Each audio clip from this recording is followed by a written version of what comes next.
Bienvenue à tous dans votre émission culturelle. À l'affiche. Le Molière de la mise en scène dans un spectacle de théâtre privé est attribué à Olivier Soliveres. Et tout d'abord, retour sur le palmarès de la 35e édition des Molières, les prix les plus prestigieux du théâtre, avec Johanna Citruc dans un instant.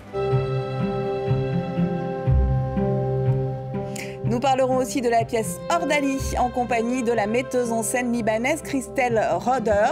Sur scène de la MC93 à Bobigny, 4 acteurs cherchent à entrer en action à Beyrouth un mois après l'explosion du port de la ville.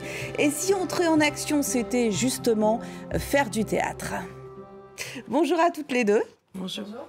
Alors avant d'évoquer votre pièce, Christelle Roder, on revient avec Johanna Citruc sur quelques-uns des 19 trophées remis lors de la cérémonie des Molières aux Folies Bergères. Vous étiez sur place pour France 24.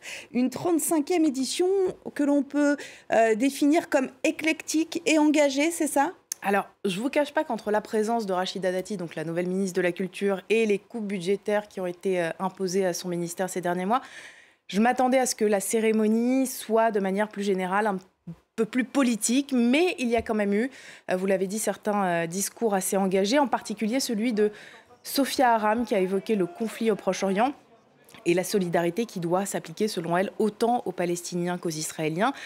Pour elle, le théâtre doit être politique. C'est d'ailleurs l'essence même de son spectacle pour lequel elle a reçu le Molière de l'humour. Écoutez. C'est un spectacle dans lequel je parle de tous les teubés, je me fous de la gueule des anti-vax, des complotistes, des populistes d'extrême droite, d'extrême gauche, des islamistes. Et ça fait pas mal de monde, hein. Il y en a d'autres encore. Donc voilà, il y a du monde sur scène avec moi, je m'éclate toute seule, mais avec tous ces teubés. Le ton grinçant de la chroniqueuse de France Inter, venue recevoir son prix pour Le Monde d'après, donc un seul en scène très politique. Il y a eu des discours engagés, mais aussi des pièces engagées, Johanna. Oui, c'est le cas notamment de 4211 km écrites et mises en scène par Ayla Navidi. Alors dans cette pièce, elle nous raconte l'histoire de sa famille, des Iraniens forcés de s'exiler en France. Elle nous parle de leur combat pour la liberté, de toutes les difficultés auxquelles ils font face pour se recréer une nouvelle vie, loin de chez eux, sans pour autant perdre leur identité, leur héritage culturel. La pièce a reçu 2 Molières, celui de la révélation féminine et du meilleur spectacle du théâtre privé. Une récompense que l'autrice a dédiée aux prisonniers politiques en Iran, dont le rappeur condamné à mort Toumaj Salehi. On l'écoute. Je le dédie à mes parents et à tous ceux qui se battent pour la liberté en Iran, particulièrement en Iran. Je le dédie à Narges Mohammadi, à Toumaj Salehi, parce que parler d'eux, c'est de parler aussi de tous les prisonniers politiques qui sont en Iran. Parce que eux, ce sont des symboles. Mais derrière eux, il y a des milliers de prisonniers politiques. Et nous, on essaie, en tant qu'exilés, de relayer leur voix comme on le peut.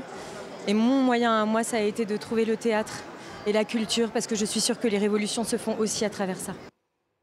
Et le reste du palmarès, que doit-on en retenir, Johanna ? Alors, on peut notamment mentionner que ce sont 2 têtes d'affiche qui ont reçu les Molières des meilleurs comédiens et comédiennes du théâtre privé. Vincent De Dienne pour son rôle dans Un chapeau de paille d'Italie et Cristiana Reali pour Un tramway nommé Désir. De son côté, Michel Escaut a reçu le Molière du meilleur comédien du théâtre public pour son rôle dans Richard II.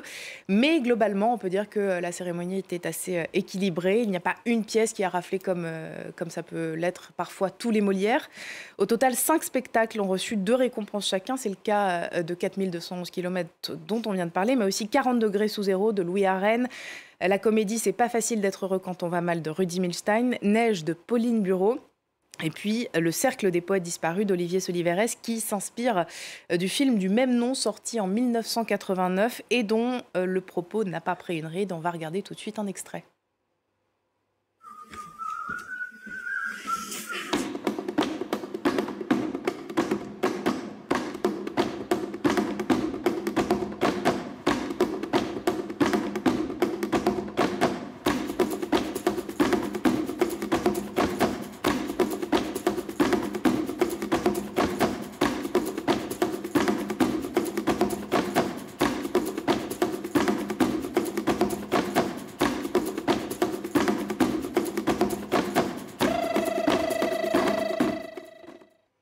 épatant, Cercle des poètes disparus au théâtre. Merci Johanna Citruc pour cette analyse. Christelle Codre, il y a une de ces pièces qui vous ferait envie? Oui, toutes, je crois, tous, vraiment. C'est bien résumé. Vous vivez au Liban, Christelle Codre. Ordalie, c'est le titre de votre pièce. Qu'est-ce qu'une ordalie? Une ordalie, c'est un tribunal exécuté pendant le Moyen-Âge. Ça se faisait surtout sur des corps de femmes. Et c'est un châtiment qui vient des dieux ou du dieu. Et donc, c'était pour prouver une innocence ou la culpabilité d'une personne. C'était de la torture. Alors, l'action de votre pièce se déroule pendant la nuit du 1er septembre 2020, moins d'un mois après l'explosion du port de la ville de Beyrouth. Pourquoi choisir précisément ce moment-là à Beyrouth?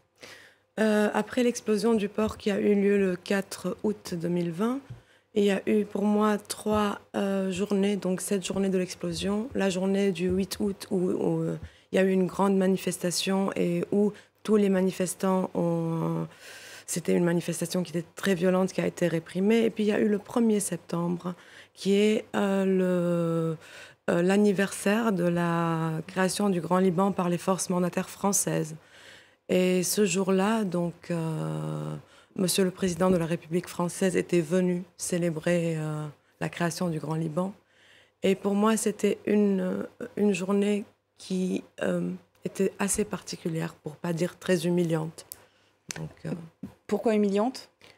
Parce que une célébration d'un pays qui n'a jamais été un pays ou qui n'a jamais eu vraiment son indépendance, et que quand on voit toutes ces personnes qui sont venues se diviser, se partager les pouvoirs ce jour-là, en vrai, ni de parler de justice, ni de parler d'enquête, mais se partager le pouvoir après qu'il y ait eu ce grand drame.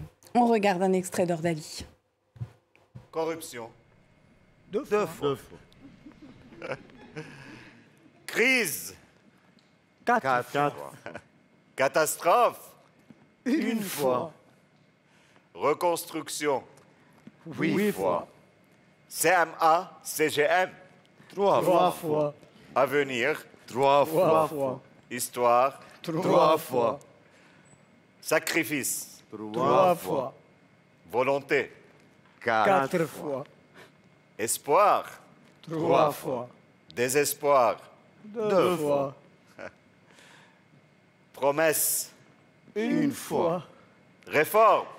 30 fois. Il y a 4 hommes en plateau, mais la pièce parle beaucoup des femmes. Il y a un personnage notamment qui dit qu'il est fils unique alors qu'il a 2 sœurs. C'est un peu surprenant, mais apparemment ça se dit. Vous dénoncez le patriarcat, le sexisme, mais surtout, Christelle Codre, la responsabilité des dominants, je trouve, dans la situation actuelle du Liban. Qui sont les dominants ? Les dominants, c'est les anciens seigneurs de guerre, ceux qui ont fait la guerre civile, qui s'est arrêtée en 91 et qui a fini par une grande loi d'amnistie. Donc tout le monde était pardonné, personne n'a été jugé. Et ces mêmes personnes ou leurs enfants, ils continuent à gouverner le pays. Ils sont vraiment très protégés par toute la corruption des uns et des autres et des uns et des autres. C'est tout un système qui est comme ça. Et oui, il s'agit beaucoup de femmes dans la pièce, parce que tout d'abord, quand il y a une société où le patriarcat domine à ce point, c'est que forcément il est protégé tout d'abord par les mères, par les femmes. Et donc l'expression un fils unique quand il a 2 sœurs, elle est très, très utilisée au Liban. Forcément, l'acteur en réalité ne l'utilise pas, c'est des archétypes que j'ai utilisés. Mais voilà, je voulais vraiment essayer de travailler la déconstruction. Comment cette génération à laquelle j'appartiens a pu se déconstruire malgré tout ça. La pièce a été créée en France, elle ouvre en France. Est-ce qu'elle sera jouée au Liban? Et comment peut-elle être accueillie sur place? Elle a été donc créée au Théâtre des 13 Vents, qui porte la production déléguée. Et la première était au Festival Sens Interdit. Donc on va essayer de la jouer en avril 25 à Beyrouth. Et comme moi, tout d'abord, même si je travaille ici, je parle à un public avec qui j'ai le même imaginaire collectif. Donc ça va être accueilli différemment bien sûr, d'ici. Mais aussi, il y a plein de points de vue qui vont être pareils, mais ça va vraiment parler à la ville où elle appartient, cette pièce. Merci infiniment, Christelle Roder, de nous avoir présenté votre pièce. Le mot de la fin à Johanna Citruc, avec un spectacle qui a été récompensé au Molière, mais pas assez selon vous, Johanna. Oui, il s'agit de Courgette. Courgette, c'est une pièce qui est extrêmement touchante sur l'histoire d'un enfant qui, à la suite d'un accident familial, se retrouve dans un orphelinat. Et on va suivre donc, pendant la pièce, petit à petit, sa reconstruction avec d'autres enfants à ses côtés. C'est vraiment très délicat, très juste. Et d'ailleurs, Vanessa Cailleul, vous l'avez dit, a reçu le Molière de la meilleure comédienne du théâtre public pour son rôle dans cette pièce. Mais voilà, je pense qu'il aurait pu mériter plus de récompenses. Alors, je n'ai pas salué Vanessa Cailleul, mais vous l'avez dit pour moi. Merci infiniment, Johanna Citruc. Merci, Christelle Codre. Ordalie, c'est à la Maison de la Culture de Seine-Saint-Denis-Bobigny. On se quitte donc avec la pièce Courgette, à découvrir au théâtre Tristan Bernard du 7 juin au 6 juillet 2024. L'info continue sur France 24 et tous nos réseaux sociaux. Je vous dis à très vite. T'as déjà été amoureux? Je pose trop de questions, le potion. Simon, il dit jamais rien. Même ses larmes, c'est que des silences. Si t'es malheureux, nous aussi.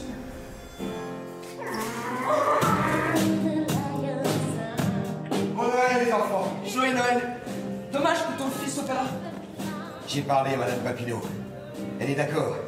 Tu peux venir tout un week-end dans ma maison si tu veux. C'est sûrement un secret caché à l'intérieur.